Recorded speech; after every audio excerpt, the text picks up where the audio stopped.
Right. நம்ம இந்த வீடியோவில் பார்க்க போகிறது 2027 பேட்சுக்கான முதலாவது ஸ்பாட். இது ஸ்ட்ரக்சருக்கான ப்ராக்டிஸ்களை கூட்டுறதுக்கான ஒரு ஸ்பாட்டாக இருக்கும். சரிதானே? மற்றது இந்த ஸ்பாட் எக்ஸாமுக்கான பேப்பர் லிங்க். சரிதானே? இந்த பேப்பர் நீங்கள் எங்கே எடுத்துக்கொள்ளலாம்னா இது டிஸ்கிரிப்ஷனில் வந்து பார்த்தீங்கன்னா பேப்பருக்கான லிங்க் போட்டிருப்போம்.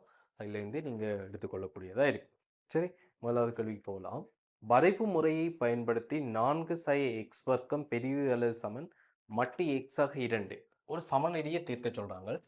சமநிலையிலே 4 சை எக்ஸ் வர்க்கம் பெரிது அல்லது சமன் மட்டு எக்ஸ் ஆக 2 ஆக இருக்கு.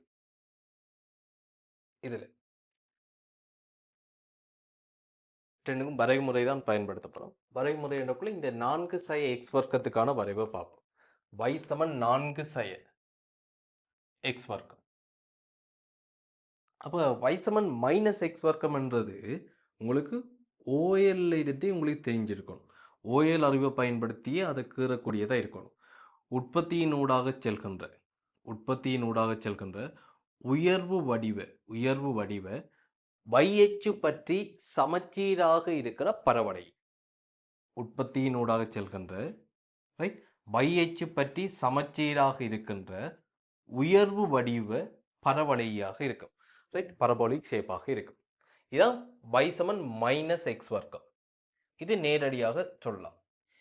இதோட 4 அலகு கூற்றம் வையினது பெருமானங்களை என்ன செய்ய போறோம்டா 4 அலகு வந்து என்ன செய்ய போறோம் அதிகரிக்க போறோம். இந்த மொத்த வையையும் 4 அலகால அதிகரிச்சோம் என்று சொன்னால் ரைட் இந்த கிராஃப் உங்களுக்கு எப்படி வரும்னு பாருங்க. அதே வையச்சு பற்றி சமச்சீராக ரைட் இந்த ஷேப் கிடைக்கும் நம்மளுக்கு. ரைட், வையச்சு பற்றி சமச்சீராக இருக்கின்ற ரைட் ஒரு வரைவு கிடைக்கும். அந்த வரைவு என்ன உற்பத்தியில் இருக்கிற இந்த வரைவு 4 அலகு மேல உயர்ந்ததாக கிடைக்கும். 4 ரைட். அப்போ இதில் சமன்பாடு வந்து y சமன் 4 சை எக்ஸ் வர்க்கம்.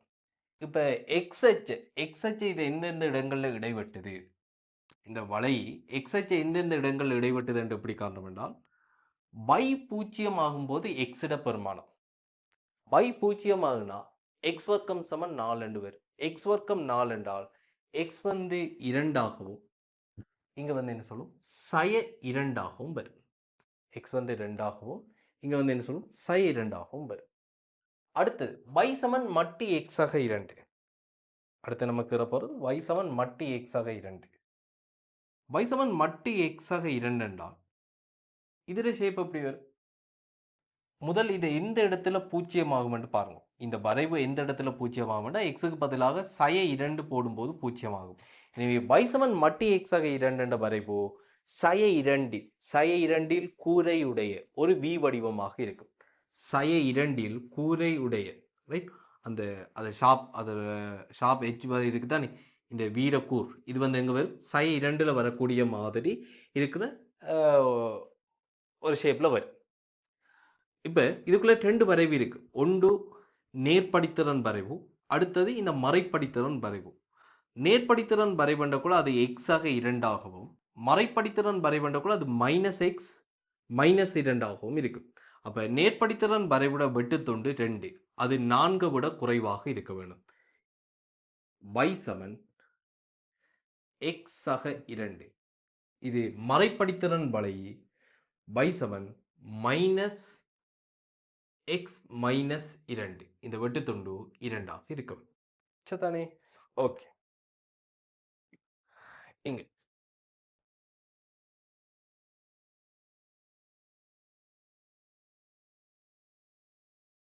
சரி ஓகே. இப்போ நம்மளுக்கு தேவைப்படுற இடம் இந்த வளைகள் இடைவெட்டும் புள்ளிகள்.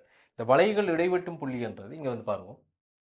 இந்த இடத்துல எக்ஸ் ஆக 2 4 சை எக்ஸ் வர்க்கம் இடைவெட்டுது. அப்ப இந்த இடத்துல இந்த வையும் ரெண்டுமே ஒரே வை தான் இந்த இடத்துல. எனவே எக்ஸ் ஆக 2 4 சை எக்ஸ் வர்க்கம். எனவே எக்ஸ் வர்க்கம் சக எக்ஸ் சை 2 சமன் 0. எக்ஸ் வர்க்கம் சக எக்ஸ் சை 2 சமன் 0. இதை காரணிப்படுத்தி கொண்டால் நமக்கு எக்ஸ் ஆக 1 ரைட் எக்ஸ் சை 2 வரும். சாரி எக்ஸ் சய 1 எக்ஸ் சக 2 வரும் காரணிப்படுத்தும் போது. ஸோ இந்த இடம் 1. அடுத்தது இந்த வளையையும் இந்த வளையும் இடைவெற்ற அடுத்த புள்ளி என்ன sin 2. அது ஏற்கனவே நம்மளுக்கு நேரடியாக தெரியும். அப்ப x சமன் 1. இந்த இடத்துல வந்து என்ன x இன் பெருமானம் 1, அடுத்த இடைவெற்ற புள்ளி வந்து என்ன sin 2மாக இருக்கும். சரி, இப்படி வருது. இப்ப நம்மளுக்கு தேவை என்ன?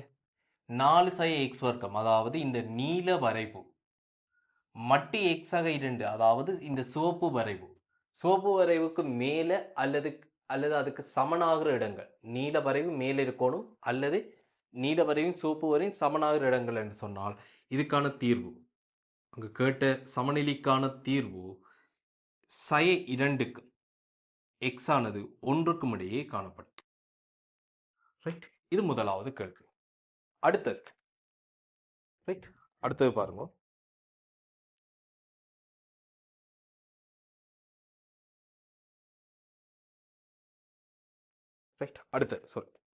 முக்கோணி ஒன்றில் வளமையான குறியீட்டில் a, b, c என்பன கூட்டல் விருத்தியில் உள்ளன. இப்ப a, b, c என்பன கூட்டல் விருத்தியில் காணப்படும் என்றால் இங்க என்ன சொல்லலாம்? இரண்டாவது கேள்வி, இது முதலாவது. b இலிருந்து a கழிக்கும் போது கிடைக்கும் பெருமானமும் c இலிருந்து b ஐ கழிக்கும் போது வார பெருமானமும் சமனாக இருக்கும். அதாவது பொது வித்தியாசம் சமனாக இருக்கணும். ABC கூட்டல் விருத்தியில் காணப்பட்டால் B இலிருந்து A இரண்டாவது உறுப்பிலிருந்து முதலாவது உறுப்பை கழிக்கிறதும் மூன்றாவது உறுப்புல இருந்து இரண்டாவது உறுப்பை கழிக்கிறதும் சமனாக இருக்கணும். எனவே இங்க 2B சமன் A சக C என்று சொல்லப்படுகிறது. எனவே 2B Saman by minus B ஆக இருக்கும். பை மைனஸ் B ஆக இருக்கும். அதாவது B சமன் பை எண்கள் 3. சரி, எனவே ஸ்மால் a ஸ்மால் b இன் பெருமானங்கள் தரப்படுகிறது. ரைட், எனவே c இனை காண்க. அப்ப cos b சமன் இங்க எங்க இருந்து யோசிக்கலாம்னா cos b இலிருந்து யோசிப்போம். இந்த ஒரு கோணம் தானே தெரியும், மற்ற கோணங்கள் தெரியாது. அப்போ cos b க்கு தான் போகலாம். cos b சமன் a வர்க்கம் சக c வர்க்கம் சக b வர்க்கத்தின்கள் 2ac, அதாவது cos பை எண்கள் 3. a வர்க்கம் என்று சொல்லும்போது 16 சக c வர்க்கம் மைனஸ் 25.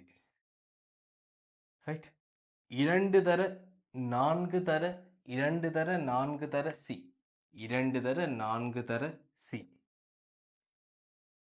அப்ப cos பை எண்கள் 3 என்றால் அரை. எனவே சுருக்கப்பட்டால் 4c என்று வரும். cos பை எண்கள் 3 அரை. இது அப்படியே குறுக்கே பெருக்கும் போது சுருக்கப்பட்டால் 4c. இங்க c வர்க்கம் சய 9.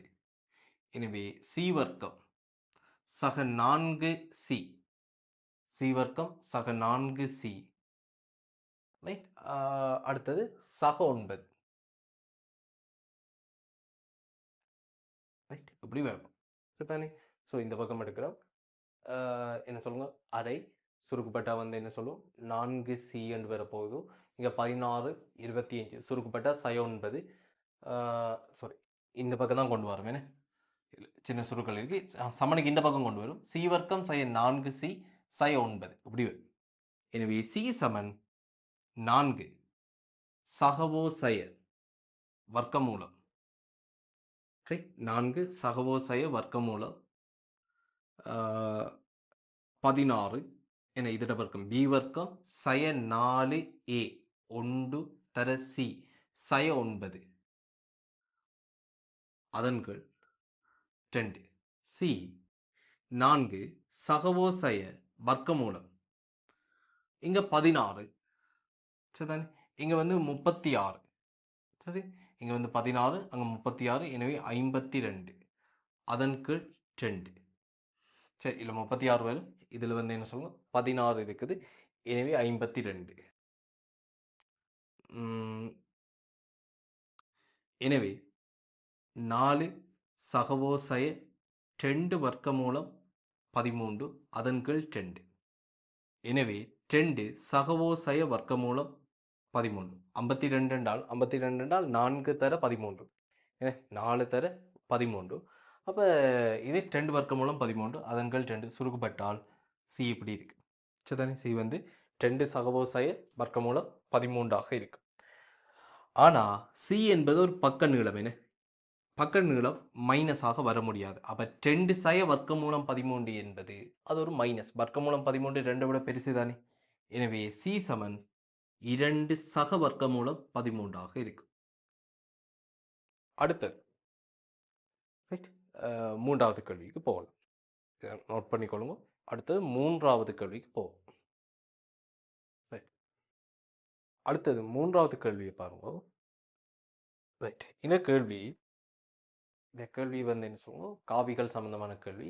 இதை வழக்கமா இதே மாதிரி ஒரு கேள்வி வந்தால் வழக்கமா எப்படி செய்யறது என்றது முறை 1ல பார்ப்போம். முதலாவது மெத்தட் 1ல பார்ப்போம். சரிதானே. இந்த கேள்விக்கு மட்டும் இப்படி வந்து சில ஒரு ஸ்பெஷலான கேள்வியா அது இருக்கலாம். அந்த ஒரு இந்த டைப்பான கேள்வி இல்லை, இந்த கேள்விக்கு மட்டும், இந்த டைப்லையும் இந்த கேள்விக்கு மட்டும் கொஞ்சம் வேலை இலகுவாக்குற மாதிரி என்ன சில மெத்தட்டுகள் இருக்குது. அந்த மெத்தட்டை மெத்தட் 2வா பார்ப்போம். சரிதானே. ஓகே, இப்போ மெத்தட் 1, இந்த மூன்றாவது கேள்வியை மெத்தட் 1ல பார்த்தீங்கன்னு சொன்னா, இப்போ ஏபிசி எனும் புள்ளிகளின் தானக்காவிகள் என்று சொல்றாங்க. தானக்காவி என்றா இது குறித்த தானக்காவி என்று அங்க எதுவுமே கதைக்கல. அப்ப இது குறித்த தானக்காவி என்று சொன்னா நம்ம உற்பத்தி குறித்த தானக்காவிகளாக அது நம்ம எடுக்கலாம். இது மொடல் கேள்வி என்றதால மட்டுமில்லை, பாஸ் பேப்பர்ல கூட இந்த knowledge உங்களுக்கு இருக்க வேணும். அவங்க இது குறித்த தானக்காவி என்று சொல்லாட்டி அது நம்ம உற்பத்தி ஓ குறித்த தானக்காவியாக எடுத்துக்கொண்டு கேள்வி செய்ய முடியும். ரைட். ஓஏ காவி, ஓஏ காவி ஐ சக ஜே. ரைட். ஓபி காவி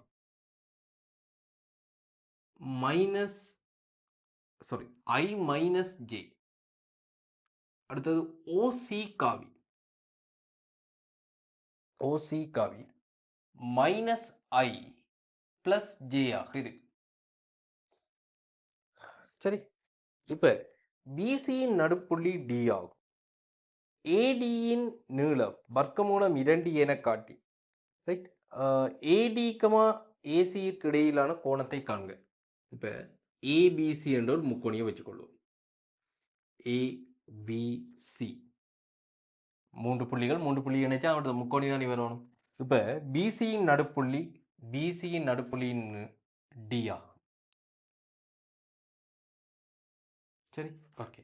இப்ப ஏடியோட நீளத்தை கேட்கிறாங்கடா, நம்மளுக்கு இப்ப ஏடி எனும் காவி தெரிஞ்சிருக்க வேணும். இதான் பழக்கமான முறை. அப்ப ஏடி காவியை காணுவோம். ஏடி காவி என்பது ரைட் ஏசி காவி சக சிடி காவி என்று சொல்றேன். நான் ஏபி காவி சக பிடி காவின்னு சொல்லலாம். ஆனா எனக்கு இன்னும் ஒரு கேள்வி அங்க இருக்கு. ஏசிக்கும் ஏடிக்கும் இடைப்பட்ட கோணம் காண்ற ஒரு கேள்வி இருக்கு. அதுக்கு எனக்கு ஏசி காவி தேவைப்படும். அதுக்காக இது ஏசி சக சிடி என்று போடுறேன். இப்ப ஏசி காவி கண்டு வச்சுக்கொள்வோம், பிறகு உதவும். ஏசி காவி ஏஓ காவி சக ஓசி காவி, ஏஓ காவி சக ஓசி காவி. ஏஓ காவி என்று சொன்னால் மைனஸ் ஐ மைனஸ் ஜே. ஓசி காவி என்று சொன்னால் மைனஸ் ஐ பிளஸ் ஜே. எனவே மைனஸ் 2 ஐ காவியாக இருக்கு. Right, okay. அடுத்தது சிடி காவி. சிடி காவி என்பது சிபி காவியின் அரைவாசி. ரைட், சிடி காவி என்பது சிபி காவியின் அரைவாசி. அரை மடங்கு CO சக OB, CO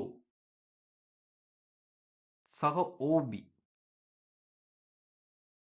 அரை மடங்கு CO காவி I minus J plus OB காவி I minus J. Right, 2 I சய 2J 2ஆல் பிரித்து கொண்டால் I மைனஸ் J காவி. இது வந்து சிடி காவி. ரைட், இது வந்து என்ன சொல்லுங்க, I மைனஸ் J காவியாக இருக்கு. எனவே ஏடி காவி என்பது ஏசி காவிக்கு பதிலாக மைனஸ் 2 ஐ காவி, சிடிக்கு பதிலாக I மைனஸ் J காவி. எனவே மைனஸ் ஐ மைனஸ் ஜே ஆக இருக்கும் ஏடி காவி. இப்ப கேள்வி என்னடா, ஏடியின் நீளம் என்பது ஏடி காவியின் பருமன். ஏடி காவியின் பருமன் வர்க்கமூலம் சை1 வர்க்கம் சை1 வர்க்கம். எனவே ஏடி சமன் வர்க்கமூலம் 2 இருக்கும். முதலாவது பிரச்சனை முடியுது. அடுத்தது ஏசிக்கும் ஏடிக்கும் இடைப்பட்ட கோணம். சரிதானே? ஏசிக்கும் ஏடிக்கும் இடைப்பட்ட கோணம். அப்ப ஏசி காவிக்கும் ஏடி காவிக்குமான குற்றுப்பெருக்கம் தேவை. ரைட்? ஏசி காவி -2i காவி டாட் ஏடி காவி. ஏடி காவி என்பது -i -j காவியாக இருக்கும். -i டாட் -2i என்பது +2 மட்டு i வர்க்கம். ரைட்? அப்ப -i டாட் -2i னா மைனஸ் மைனஸ் பிளஸ் ஆயிரும். 2 மட்டு i வர்க்கம். இந்த இடத்துல -j dot -2i என்றக்குள்ள i dot j என்பது 0. ஐயும் ஜேயும் ஒன்றுக்கொன்று செங்குத்தான அலகு காவிகள். எனவே ஐயும் ஜேயும் வந்து என்ன சொல்லுவோம்? குற்றுப்பெருக்கம் 0 தரும். எனவே இது 2 மட்டு i என்பது என்ன? 1. ஏசி டாட் ஏடி இது வந்து ஏசி காவியின் மட்டு ஏடி காவியின் மட்டு குற்றுப்பெருக்க வரைவிலக்கணத்தை பாவிக்கிறது. 2க்கும் இடைப்பட்ட கோணம் தீட்டாண்டு வச்சிருக்கிறோம். அதுதான் கேள்வி. கொஸ் தீட்டா சமன் 2. ஏசியின் மட்டு ஏசி காவி சை2. எனவே ஏசியின் பருமன் 2 இருக்கும். இப்ப சை2 இதெல்லாம் நேரடியான விஷயங்கள். சை2i என்று சொன்னால் 2 மட்டு i என்று சொல்வோம். 2 என்ற பருமன் 2 என்ன வெளியில வச்சுக்கணும். மட்டுக்குள்ள மைனஸ் ஒரு பிரச்சனை இல்லை. என்ன நம்ம பருமன் தான் காணப்போறோம். அதால அந்த மைனஸ் எல்லாம் போய் பிளஸா மாறிடும். மைனஸின் பருமன் என்றால் அது பிளஸ். மைனஸ்ட பருமன் என்றால் அது பிளஸ். என்ன சொல்லுவோம்? அப்ப இது பிளஸா மாறிடும். 2 வெளியில வந்துட்டு மட்டு i என்று சொன்னா 1. அப்ப சை2iயின் பருமன் என்பது 2. இது நேரடியா தெரிஞ்சிருக்க வேணும். அப்ப 2 இங்க வர்க்கமூலம் 2 கொஸ் தீட்டா சமன் 2. எனவே கொஸ் தீட்டா சமன் 1 வர்க்கமூலம் 2 தீட்டா சமன் 45 பாகையாக இருக்கும். ரைட்? தீட்டா சமன் 45 பாகையாக இருக்கும். ரைட்? ஏசிக்கும் ஏடிக்கும் இடைப்பட்ட கோணம். இது மெத்தட் 1. Okay fine. ரைட்? எப்படி கேள்வி வந்தாலும் என்ன சொல்லுங்க, இது இந்த மெத்தட்ல ட்ரை பண்ணலாம். சரிதானே? ஓகே. பருமன் காணணும்னு அந்த காவியை கண்டுட்டு அதோட மட்டை எடுத்து விட்டோம்னு சொன்னால் பருமன் கிடைச்சிடும்.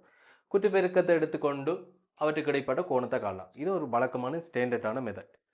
இப்போ இந்த கேள்விக்கு மட்டும் ஸ்பெஷலாக எப்படி யோசிக்கலாம்னா, முதல் இதை நம்ம ஒரு குயிக்காக ஸ்ட்ரைக் ஆகணும். மீன் ஐ சக ஜே ஐ மைனஸ் ஜே மைனஸ் ஐ பிளஸ் ஜே இதை பார்க்க தான் எனக்கு அந்த ஐடியா வருது. இதை ஒரு ஆள்கூட்டு தளத்தில் யோசிச்சு பாருங்க. இதை ஆள்கூட்டு தளம் ஒன்றில் யோசிச்சு பாருங்க. ஐ இது ஜே ஐ சக ஜே என்று சொன்னா 1 1,1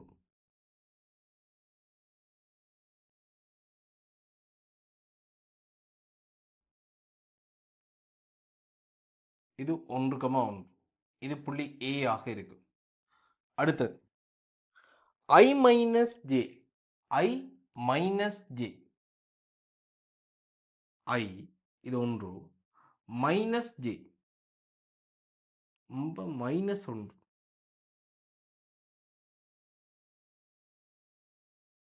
இது வந்து B. அடுத்தது புள்ளி C minus I plus J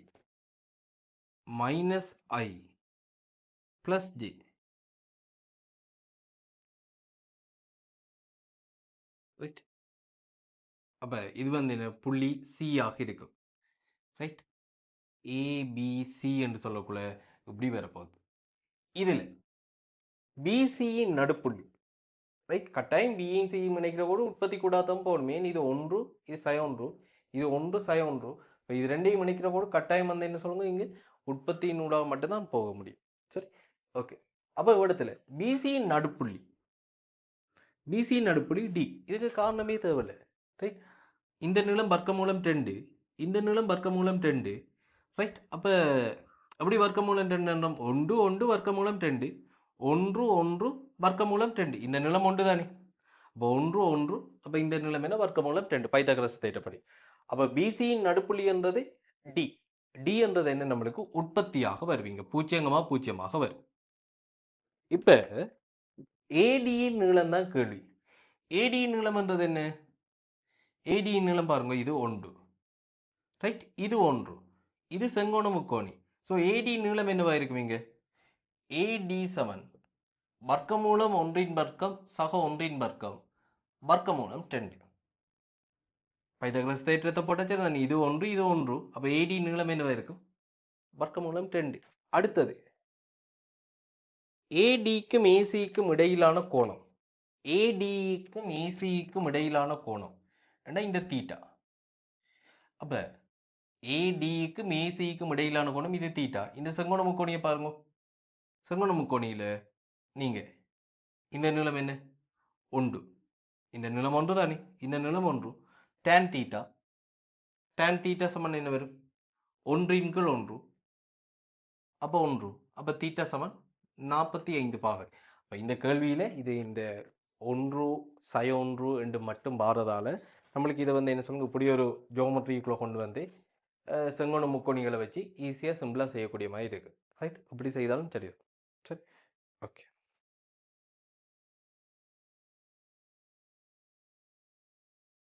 right, நம்ம இப்போ அடுத்த ஸ்பாட்டில் சந்திக்கலாம்.